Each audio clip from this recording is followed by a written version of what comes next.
Continuamos nuestro estudio en este maravilloso libro que tenemos en las Escrituras. Y a modo de introducción, quisiera hacer esta pregunta. ¿A cuántos de ustedes le gustan las construcciones o el diseño? Aquí tenemos algunos hermanos que están construyendo su casa y me imagino que tomaron un tiempo antes para hacer el diseño de lo que querían construir. Yo cuando era niño, cuando era pequeñito, quería ser arquitecto y entonces dibujaba casas muy grandes, ¿verdad? Con muchas ventanas, muchos pisos. Ahí esta semana pasada que estuve en mi casa y empecé a revisar los muebles, ¿verdad? Para ver qué tenía. Allí olvidado, encontré todos mis dibujos de 4 o 5 años con todas esas grandes casas. Algunos quizás les gusta cuando ven esos videos que aparecen en internet con diseños de muebles.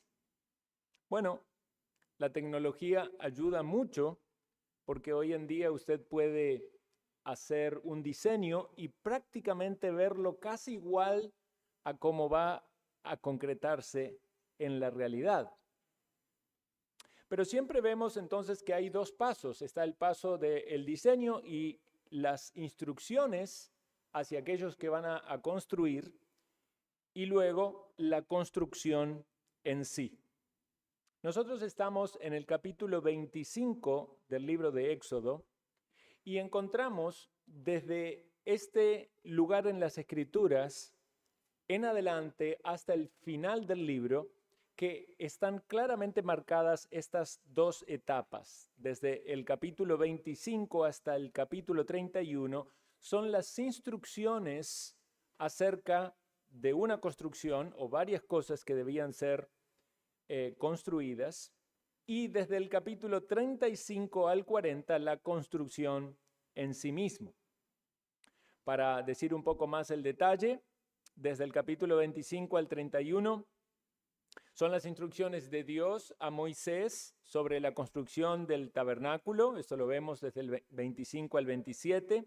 Y los elementos que contenía el tabernáculo: el arca, el candelabro, la mesa, el altar, el atrio.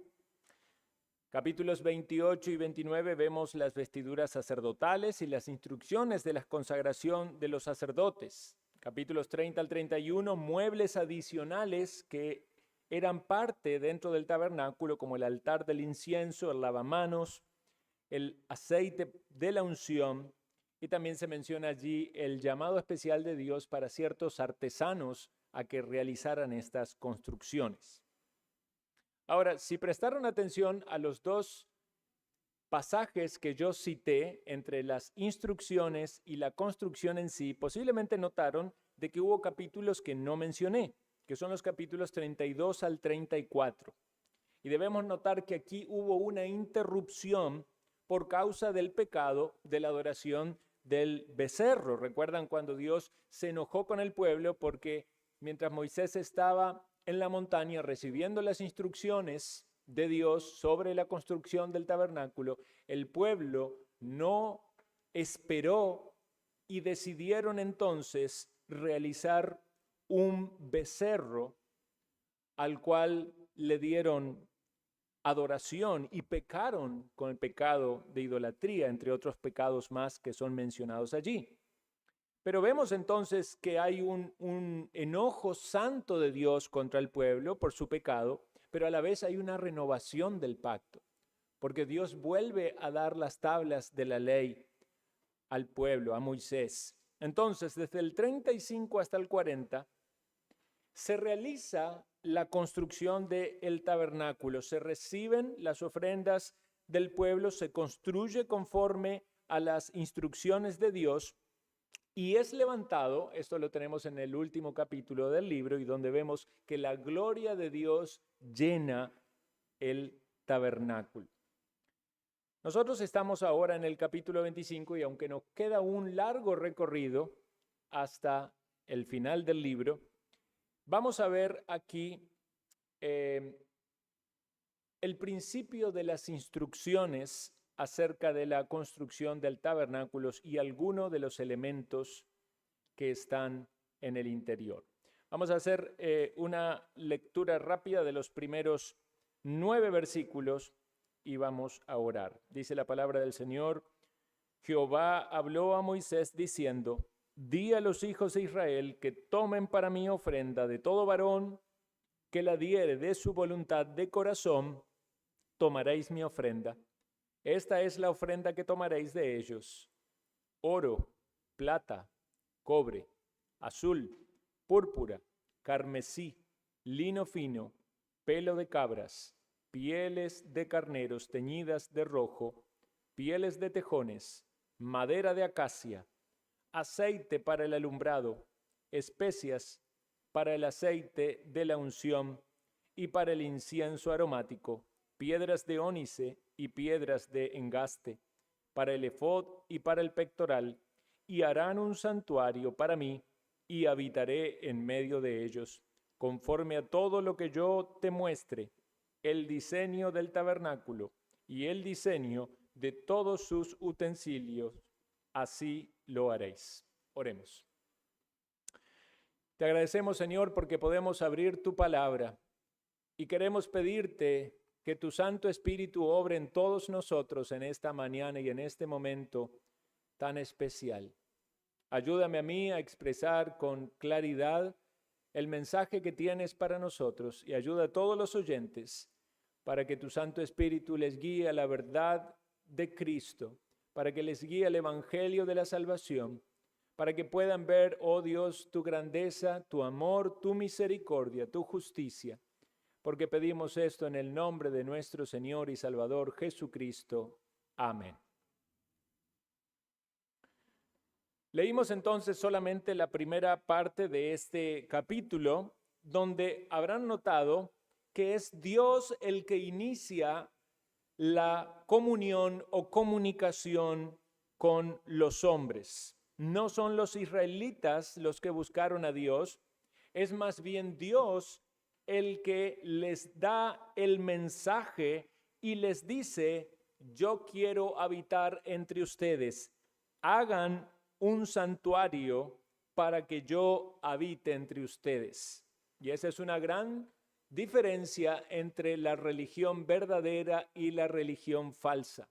La religión falsa surge de las intenciones del hombre de acercarse a Dios en sus propias obras, pero la religión verdadera es la respuesta al llamado de Dios a que nos acerquemos a Él de acuerdo a como Él lo ha establecido.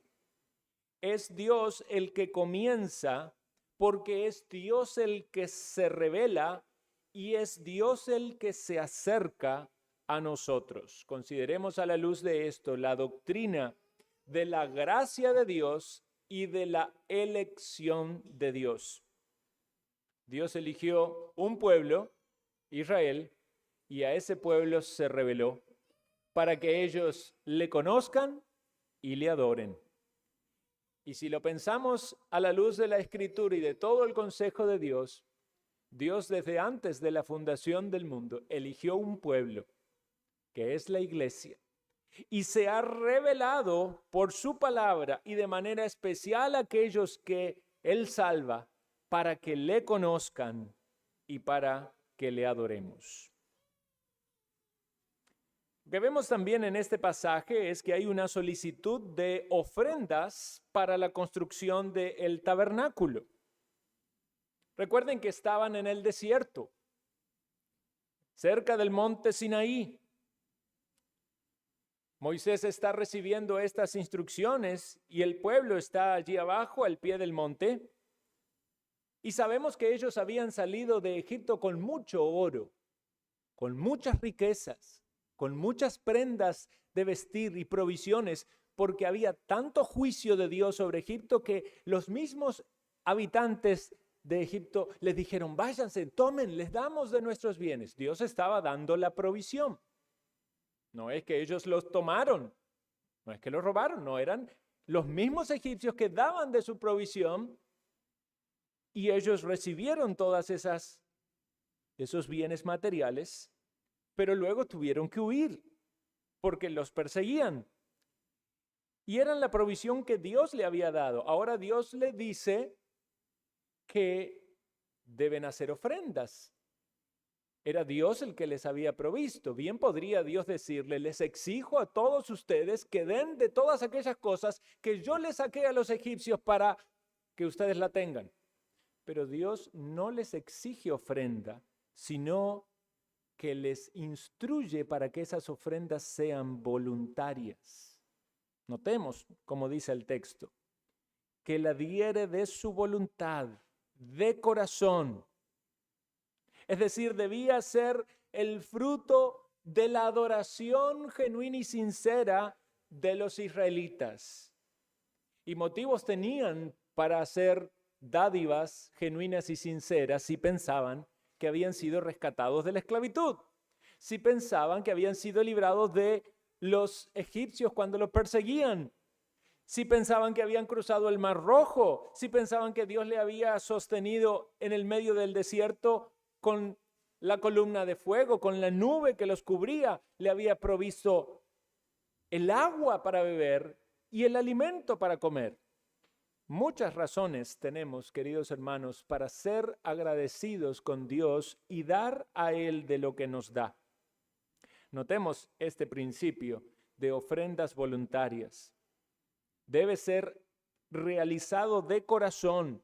El Nuevo Testamento nos dice, no por necesidad, no con tristeza, no le doy a Dios para que después Dios me dé. No se trata de una manipulación de Dios. Tristemente hay tantas iglesias donde prolifera el engaño y manipulan a la gente para sacarle los recursos. Muchas veces porque detrás de esas iglesias o religiones hay personas malintencionadas que codician ganancias deshonestas. Pero también debemos ver que es verdad que la palabra nos enseña que debemos dar a Dios, pero debemos hacerlo de corazón y eso debe ser utilizado para los propósitos que Dios ha establecido. En este caso, en el antiguo pacto, era la construcción del tabernáculo. ¿Cómo se iba a hacer el tabernáculo si no tenían los elementos? Entonces Dios dice, voluntariamente y de corazón, los que quieran pueden dar ofrenda. Y notemos que el propósito de este tabernáculo era que Dios quería habitar con su pueblo. Dios habita entre su pueblo. No es un Dios distante, es un Dios que quiere estar cercano. Es interesante pensar en estos materiales que son mencionados aquí. Se menciona el oro, que es una representación de la gloria muchas veces, de la pureza, de la santidad en referencia a Dios. Dios debe ser honrado con lo más valioso, lo divino, lo eterno, como Él lo demanda. Se habla de la plata, que simboliza la redención, el precio de la salvación, especialmente porque la plata se utilizaba en esos utensilios con los cuales se realizaba el sacrificio y era un valor monetario de rescate. Entonces nos hace pensar en la idea de que la adoración requiere una ofrenda que refleja el reconocimiento de Jesucristo como el Redentor. Nos habla del bronce, que representa la fuerza y la utilidad práctica. Se usaba en el altar de bronce y en los objetos del servicio. Quizás una referencia a la vida cristiana donde se requiere firmeza y perseverancia en el servicio a Dios. Se menciona la madera de acacia, que era una madera resistente a la corrupción y duradera. Muchas veces en representación de la humanidad de Cristo, que permanece firme y pura, o también de la estructura estable de la iglesia. El aceite de oliva, que simboliza la obra del Espíritu Santo necesario para dar luz y vida espiritual. La luz de la lámpara apunta a la luz de Cristo en este mundo y al Espíritu que capacita al creyente para reflejar esa luz. Se habla de piedras preciosas y de telas que simbolizan la belleza espiritual, la santidad, la pureza que Dios requiere en su adoración. Indican que la vida del creyente debe ser ordenada y separada según lo que Dios manda. Vean, cuando estudiamos el Antiguo Testamento y especialmente un libro como este, podríamos tropezar terriblemente si nos ponemos a estudiar cada uno de los materiales y cada uno de los elementos que hay en la construcción del tabernáculo y nos detenemos en todos los detalles, pero no hacemos una buena teología bíblica. La teología bíblica considera todo el consejo de Dios y debemos pensar que el tema central de todas las escrituras es Cristo. Entonces es muy importante que sí comprendamos el pasaje, entendamos cuáles son los elementos, entendamos cómo eran construidos o cómo se daban las instrucciones, pero siempre debemos pensar en todas estas cosas del antiguo pacto como sombras que apuntan a Cristo. Cristo es el objeto de nuestra fe, es Él nuestro Señor y nuestro Salvador. Entonces estudiamos el Antiguo Testamento, pero no nos quedamos allí, sino que vamos al Nuevo Pacto y pensamos de qué manera todo esto que en el Antiguo Pacto era tan importante para los hebreos, también para nosotros es instructivo acerca de las glorias y las virtudes de nuestro Salvador. En el Nuevo Pacto tenemos un santuario que nos ha sido dado, que es Cristo mismo.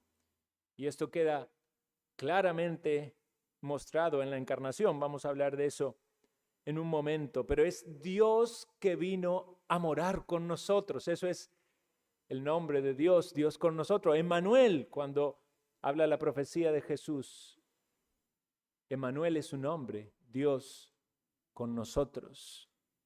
En el tabernáculo era la presencia de Dios con su pueblo, pero nosotros tenemos a Cristo que vino a este mundo en la encarnación. Y el cuerpo de Cristo es la iglesia. Y Él edifica su iglesia. Y Él determina los materiales con la que debe ser edificada. Es la palabra de Dios que nos deja claro cuál es el modelo. No inventamos nada nuevo, no hacemos una iglesia a nuestro gusto, sino que es la iglesia del Señor y vamos a la revelación de la palabra de Dios para comprender qué es lo que Dios pide de los suyos para que nosotros le adoremos a Él tal como Él lo ha determinado. Entonces, esta es la primera parte de este capítulo donde hay una introducción de solicitud de ofrendas para la construcción del tabernáculo. Notemos nuevamente, por favor, miren en sus Biblias el versículo 8. Y harán un santuario para mí y habitaré en medio de ellos. Noten el versículo 9 la importancia de los detalles. Conforme a todo lo que yo te muestre, el diseño del tabernáculo y el diseño de todos sus utensilios, así lo haréis. Es decir, que Moisés iba a tener una clara instrucción y además iba a ver cómo debía ser el tabernáculo construido. El tabernáculo era el lugar donde Dios iba a habitar y a manifestar su presencia en medio de su pueblo. Vamos a hacer entonces ahora la lectura del resto del capítulo, en el cual vamos a ver tres elementos que había en el tabernáculo. El primer elemento es el arca del testimonio o el arca del pacto. El segundo es la mesa para el pan de la proposición. Y el tercero es el candelero de oro. Hago la lectura, sigan por favor con su vista en sus Biblias. Harán también un arca de madera, versículo 10, de madera de acacia, cuya longitud será de 2 codos y medio, su anchura de codo y medio y su altura de codo y medio. Y la cubrirás de oro puro por dentro y por fuera, y harás sobre ella una cornisa de oro alrededor. Fundirás para ella 4 anillos de oro que pondrás en sus 4 esquinas, 2 anillos a un lado de ella y 2 anillos al otro lado. Harás unas varas de madera de acacia, las cuales cubrirás de oro, y meterás las varas por los anillos a los lados del arca para llevar el arca con ellas. Las varas quedarán en los anillos del arca, no se quitarán de ella. Y pondrás en el arca el testimonio que yo te daré. Y harás un propiciatorio de oro fino, cuya longitud será de 2 codos y medio, y su anchura de codo y medio. Harás también 2 querubines de oro, labrados a martillo, lo harás en los 2 extremos del propiciatorio. Y harás pues un querubín en un extremo y un querubín en el otro extremo. De una pieza con el propiciatorio harás los querubines en sus 2 extremos.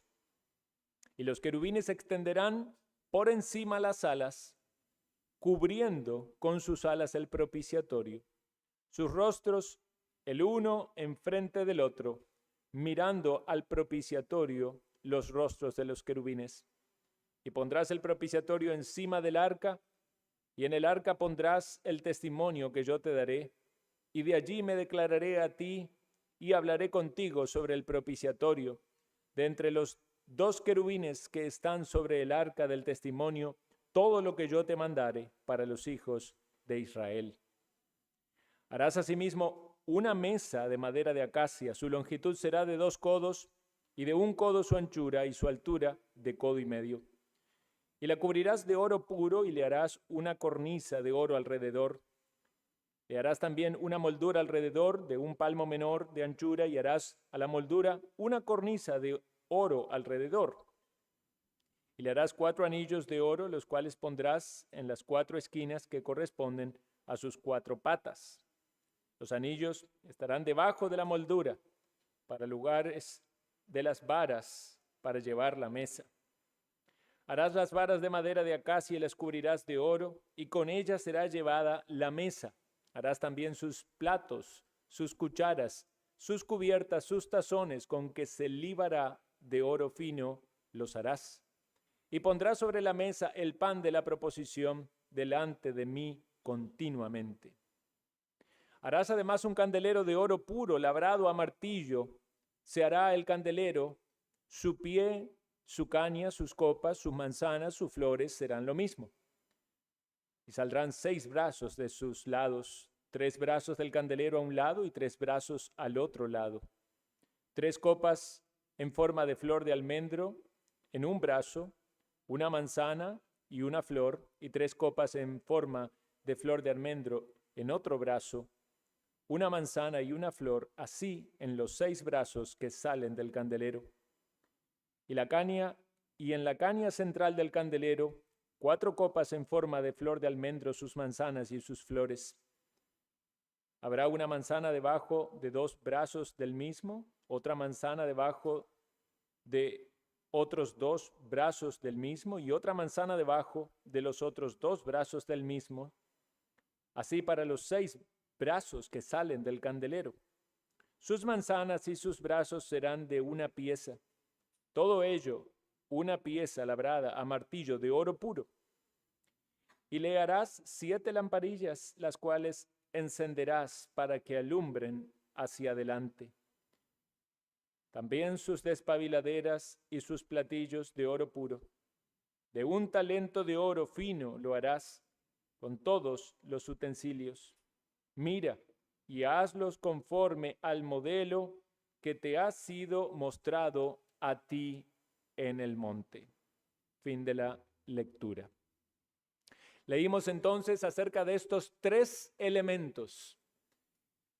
Y es muy ambicioso que procuremos recordar todos los elementos y muchas de los significados y las enseñanzas que se sacan de cada uno. Pero quisiera por lo menos tirar el desafío para que al menos, como mínimo, usted pueda recordar los 3 elementos en el sermón de hoy y pensar qué figura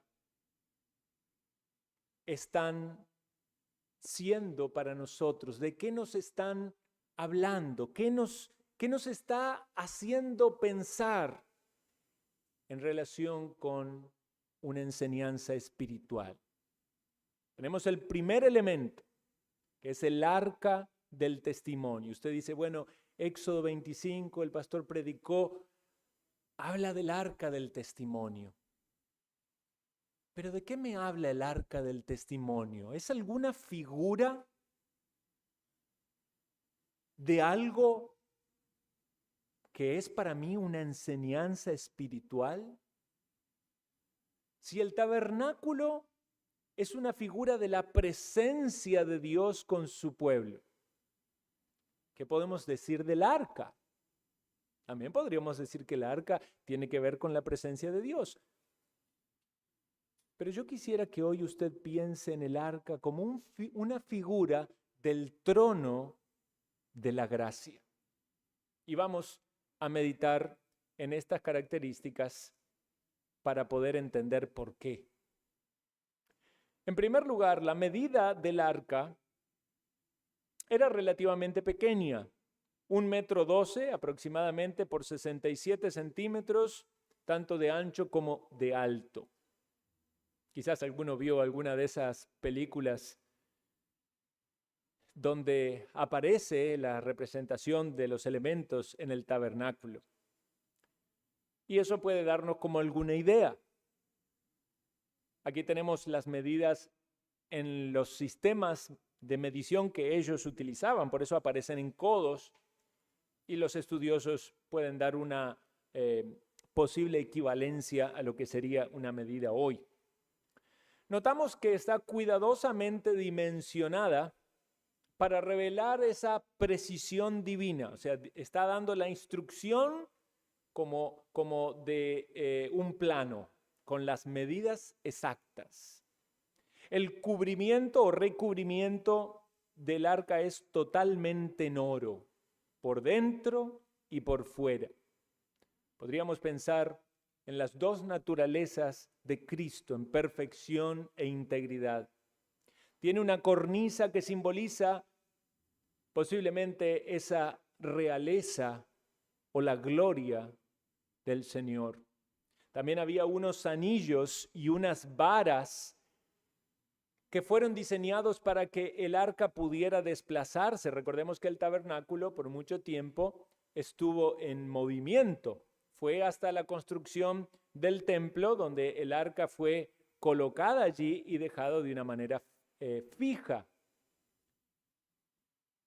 Recordamos también que cuando David recuperó el arca que había sido robada por los filisteos, procuró llevarla a el lugar, sin embargo no utilizó la forma de transportarla determinada por Dios. Y en lugar de transportarla por hombres, por los levitas, utilizando estas varas y estos aros, la pusieron arriba de un carro. Y recuerdan ustedes que un hombre, cuando los bueyes tropezaron y el carro se volcó y el arca estaba cayendo, un hombre intentó tocarla y murió en el mismo lugar.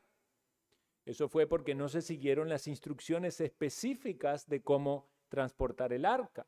Entonces pensamos cuán exacto es todo lo que se está determinando en las instrucciones, cómo debía ser construida y también más adelante cómo debía ser transportada. Si el arca es un tipo, una figura de Cristo, podemos entonces pensar también en Cristo en su ministerio terrenal como un maestro itinerante desplazándose de un lugar a otro, pero ahora está en los cielos mismos donde intercede por nosotros. En el nuevo pacto entonces, el objeto que de algún modo en el antiguo es esta sombra, es Cristo.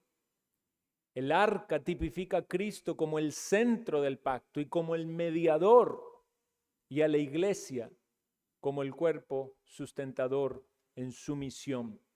Notemos que el arca tenía una tapa. Imagínense esa caja de oro cubierta. Tenía una tapa y esta tapa es llamada propiciatorio.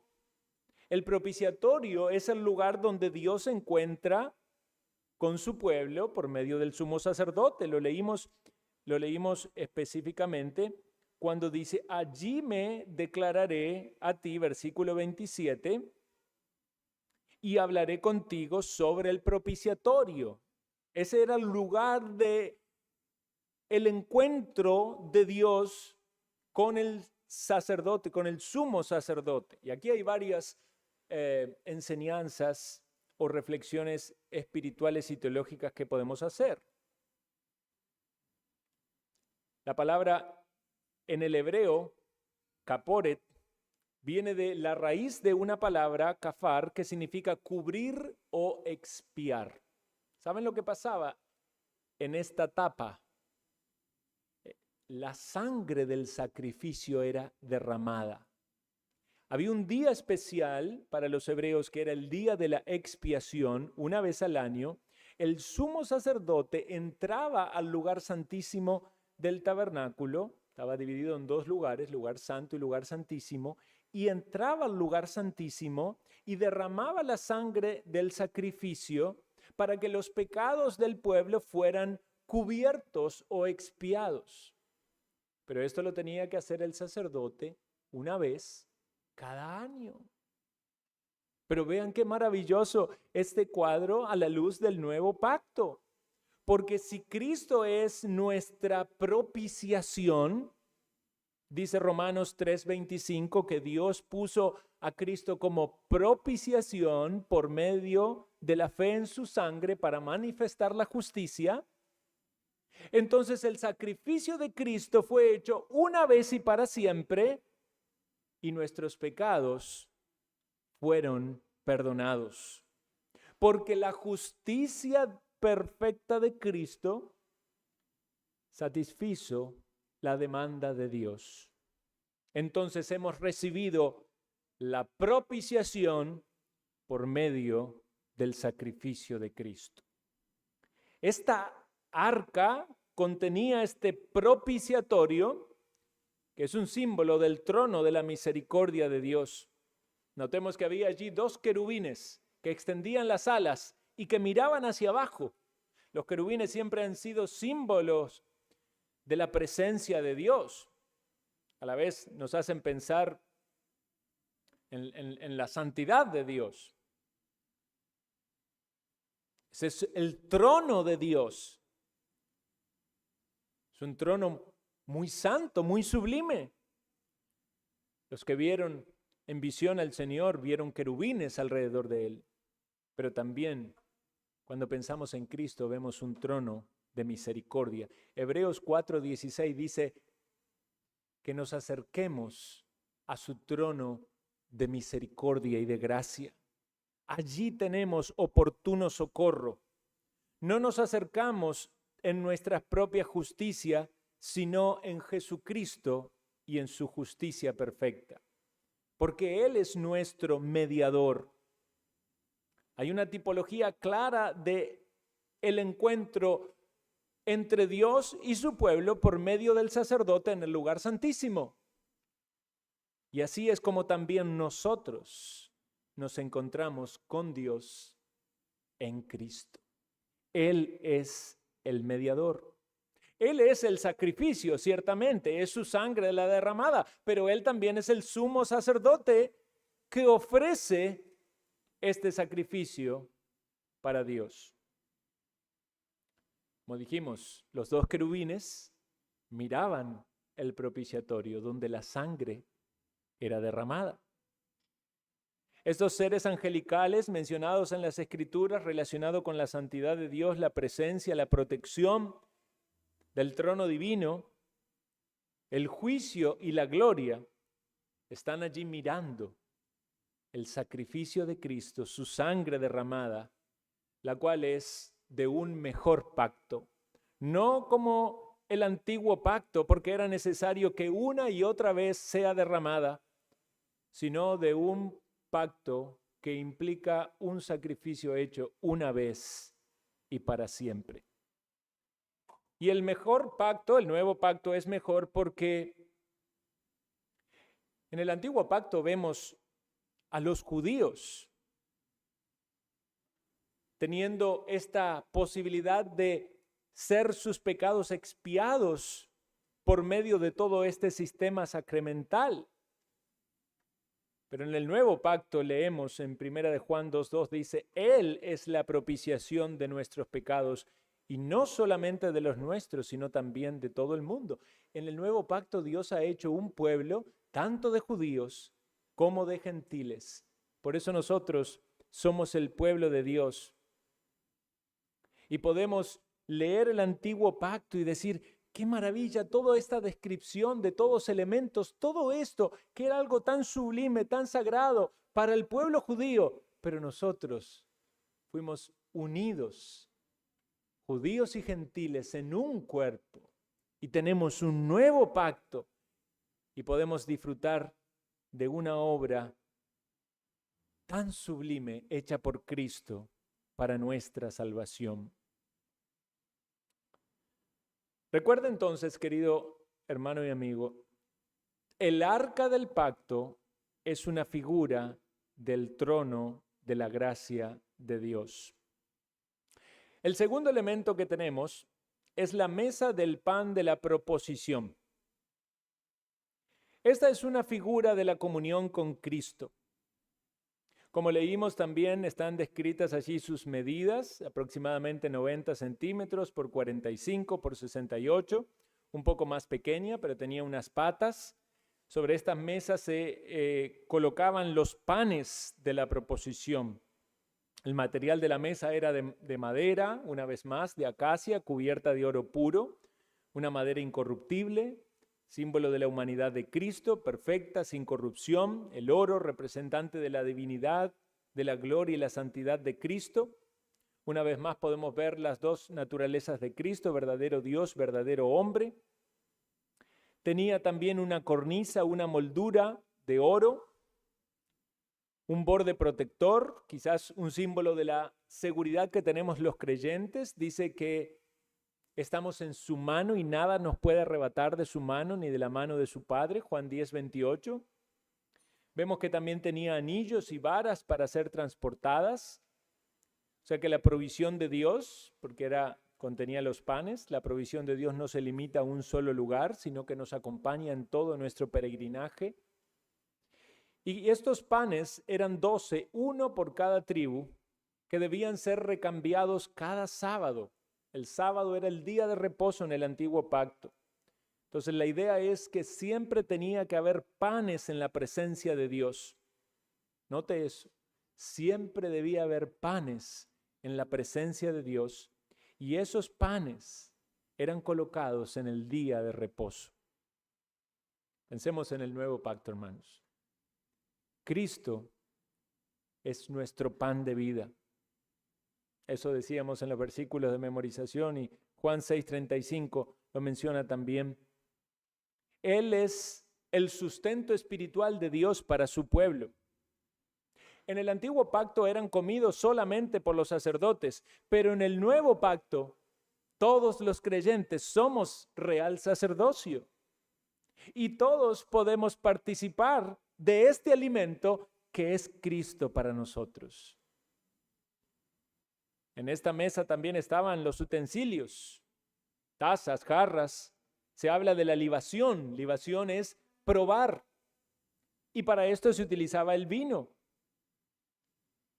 Y eso tenía un carácter ceremonial o simbólico. No era que tomaban mucho, sino un pequeño trago. Esa es la idea de libar, beber un pequeño trago con un carácter simbólico. Era una dedicación a Dios de lo mejor. A la vez sencillez y a la vez gozo en su presencia. Pensemos si esto no nos hace reflexionar en nuestra ordenanza de la cena del Señor. Está el pan y está el vino. No solo para los sacerdotes en un sentido eclesial de carácter religioso, sino para todos nosotros que somos sacerdotes en Cristo.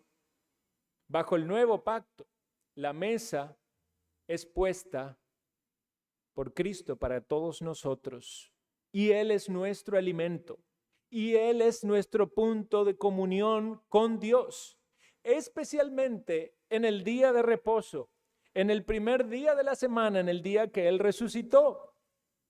Es un privilegio que tenemos todos los creyentes de acercarnos a su presencia divina, respondiendo a este llamado a la adoración. Recuerden, Jesús dijo: yo soy el pan de vida, el que a mí viene nunca tendrá hambre. Y necesitamos venir a Cristo para comer de Él, para alimentarnos de Él. Necesitamos el alimento espiritual, somos ovejitas, necesitamos pastos, necesitamos aguas de reposo. Este cuadro de esta mesa de los panes de la proposición nos recuerda que en Cristo Jesús tenemos comunión con Dios y comunión los unos con los otros. Recuerda entonces, la mesa de los panes de la proposición, figura de la comunión con Cristo. Llegamos al tercer elemento, que es el candelero o candelabro de oro, conocido también como menorá. Y esta es una figura de la luz del Espíritu, o la necesidad que tenemos del Espíritu de Dios en nuestra vida para que la luz de Cristo alumbre. Una vez más, los materiales, el oro puro, representa la santidad y la gloria de Dios. La forma, como una pieza central con 3 brazos a cada lado, nos habla del número 7 de la plenitud, de la perfección espiritual. Habla de tallos, cálices y flores.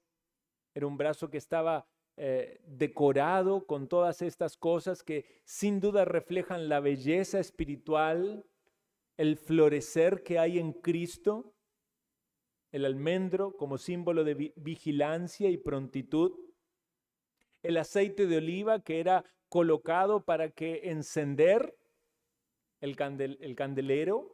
Recuerden que el tabernáculo era un lugar completamente cerrado que no tenía ventanas, entonces era necesario para iluminar. Cuando leemos algunos pasajes de las profecías donde se habla de candelero, como por ejemplo la profecía de Zacarías, se describe justamente una visión donde hay un candelabro de oro y hay olivos, y en ese mismo pasaje encontramos estas palabras: no con ejército ni con fuerza, sino con mi espíritu, ha dicho Jehová de los ejércitos. Por lo tanto, es claro que esta luz nos vincula al Espíritu de Dios para poder alumbrar. Pero Jesús dijo: yo soy la luz del mundo. Entonces, necesitamos de Cristo y de su Espíritu para que la luz de Cristo sea un testimonio en todo lugar donde estemos. Es la luz de Dios que nos instruye cómo actuar, que nos da el modelo que debemos seguir, no solo en la iglesia y en la adoración, sino también en nuestra propia vida. Cuando usted piense cómo debe vivir, cuando usted se haga esa pregunta, ¿cómo debo actuar? ¿Cómo debo vivir? Recuerde que el Espíritu ya dejó el modelo de una vida perfecta. Mire a Cristo. Él vivió en el control del Espíritu cada segundo de su vida. Mire a Cristo, porque en Él el Espíritu de Dios obró sin restricción. Nunca fue contristado, nunca fue apagado, nunca fue ofendido. El Espíritu de Dios fluyó en Cristo para hacer la voluntad de Dios en todo momento. Cuando pensamos entonces en este candelabro y en esta luz, pensemos en la luz de Cristo que puede iluminar a través de nosotros, pero en la necesidad que tenemos de depender de Él y de su Espíritu. La luz alumbra en las tinieblas. Cristo vino a alumbrar nuestras tinieblas. Cristo alumbra en este mundo y sigue llamando a pecadores a la salvación. Sigue obrando Dios salvación, aun cuando vemos este mundo quizás tan corrompido, con tanta oscuridad y con tanta maldad. Dios sigue tocando corazones y sigue llevándoles a la salvación. Sigue traspasando gente del reino de las tinieblas a su luz admirable. Y nosotros debemos dar testimonio de aquello que Dios ha hecho en nosotros. Así como Jesús le dijo a aquel endemoniado que había sido liberado, ve y cuéntale a los tuyos cuán grandes cosas Dios ha hecho contigo. Así como hoy vimos hermanos que dieron testimonio de ser salvados por el Señor y de querer seguirle en obediencia y en fidelidad, así también usted y yo, mis queridos hermanos, en los lugares donde Dios nos coloca y con las personas que pone a nuestro alrededor, debemos iluminar y transmitir el mensaje de nuestra esperanza, que es el mensaje de la salvación que se halla solamente en Cristo Jesús. Este candelero tiene 7 luces que muestran unidad y plenitud de la vida espiritual en comunión con Dios. Y bajo el nuevo pacto, una vez más, apunta a Cristo, porque Él es la verdadera luz del mundo. Y la iglesia como portadora de esa luz, por la palabra y por el Espíritu, y una adoración regulada e iluminada, centrada en Dios, porque así la iglesia resplandece haciendo lo que Dios le ha mandado hacer. Noten lo que dice Filipenses 2, 14 en adelante: haced todo sin murmuraciones y contienda. Lo memorizábamos. Luego dice: para que seáis irreprensibles y sencillos hijos de Dios, sin mancha en medio de una generación maligna y perversa, en medio de la cual resplandecéis como luminares en el mundo. Usted y yo, queridos hermanos, que estamos en Cristo, somos pequeñas lucecitas que en este mundo llevamos la luz de Cristo. ¿Y sabe cómo podemos alumbrar y aún más? Cuando en la gracia del Señor y en dependencia de Él actuamos buenas obras. Mateo 5:14 dice: vosotros sois la luz del mundo. Una ciudad asentada sobre un monte no se puede esconder, ni se enciende una luz y se pone debajo de un almud, sino sobre el candelero, y alumbra a todos los que están en la casa. Así alumbre vuestra luz delante de los hombres, para que vean vuestras buenas obras y glorifiquen a vuestro Padre que está en los cielos. Cuando hacemos buenas obras, hay un testimonio de la luz de Cristo en este mundo. Pregúntate cuáles buenas obras puedes hacer para el Señor. La Escritura nos dice que Dios ya las ha preparado de antemano para que anduviéramos en ellas. Es transitar en esas buenas obras guiados por el Espíritu.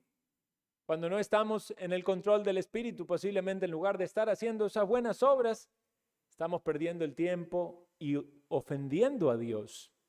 Pero si estamos en comunión con Dios, conscientes de la presencia de Dios con su pueblo, conscientes del trono de la gracia de Dios y el sacrificio de Cristo por el cual podemos tener comunión con Él, entonces también esa luz de Cristo será manifiesta en nuestras vidas. Isaías 61 dice: levántate, resplandece, porque ha venido tu luz y la gloria de Jehová ha nacido sobre ti. Qué buenas exhortaciones para la iglesia de Cristo.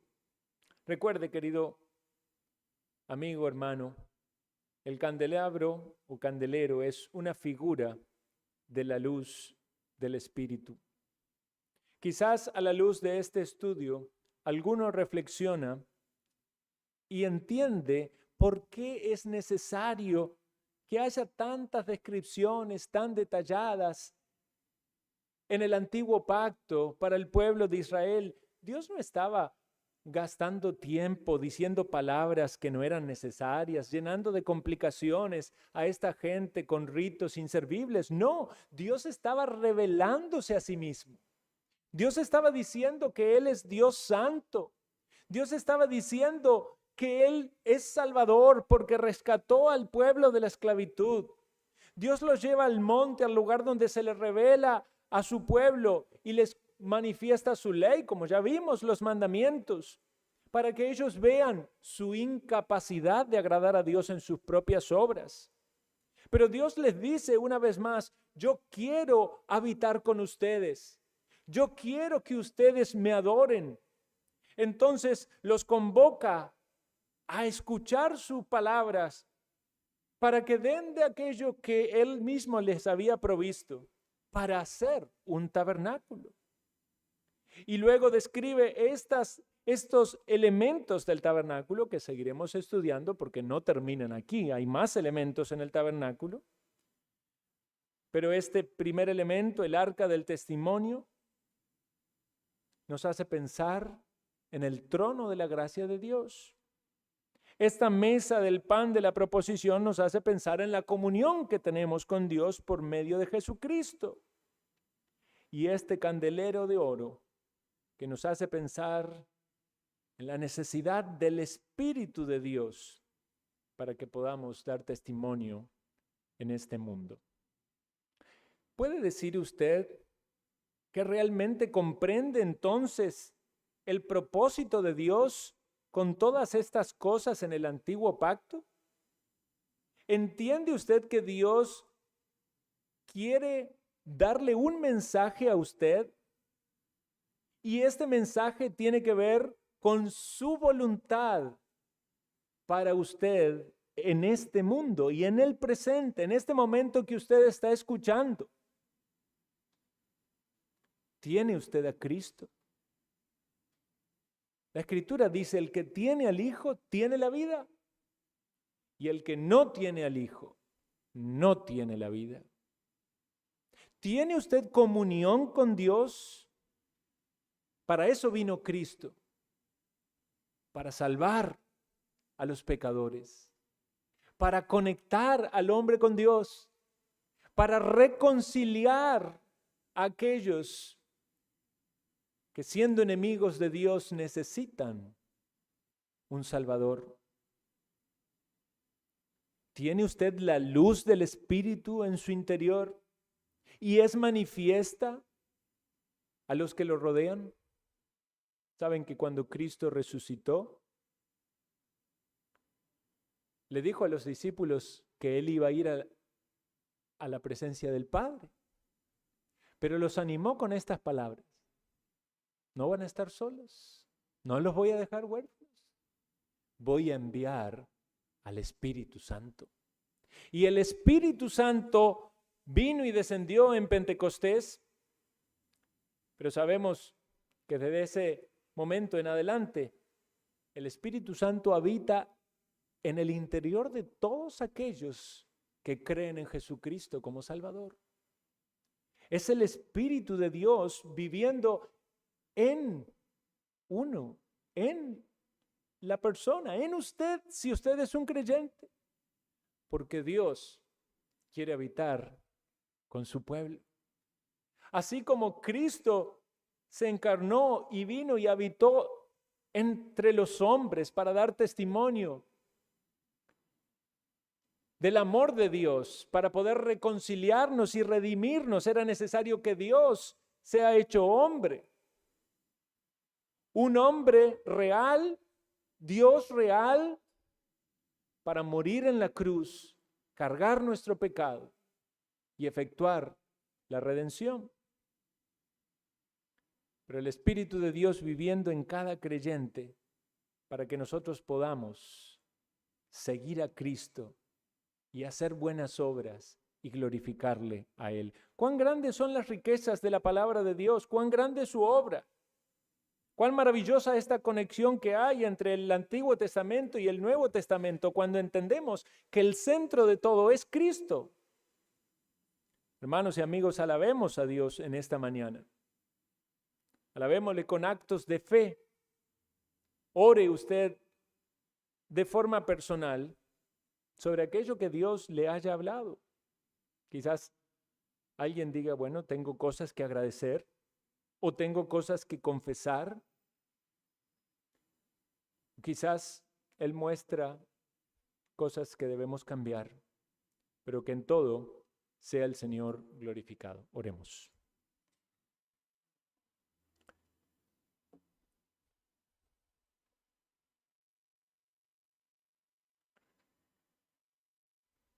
Te agradecemos, Señor Dios, Padre Santo, porque Jesucristo, tu Hijo amado, vino a este mundo y nos mostró tu gloria, lleno de gracia y de verdad. Cumplió a la perfección con las exigencias de tu ley y murió en la cruz del Calvario para darnos redención. Oh Señor, oramos para que todos los que aquí están presentes hoy o escuchan este mensaje puedan tener una clara convicción respecto de su relación contigo, que puedan estar todos en la fe de Cristo, que tú llames a la salvación a los que aún están en sus pecados. Y pedimos, Señor, que tu Santo Espíritu sea quien controle nuestras vidas para que el testimonio de la obra de tu gracia en nosotros no quede oculto. Pedimos todo esto en el nombre de Cristo Jesús.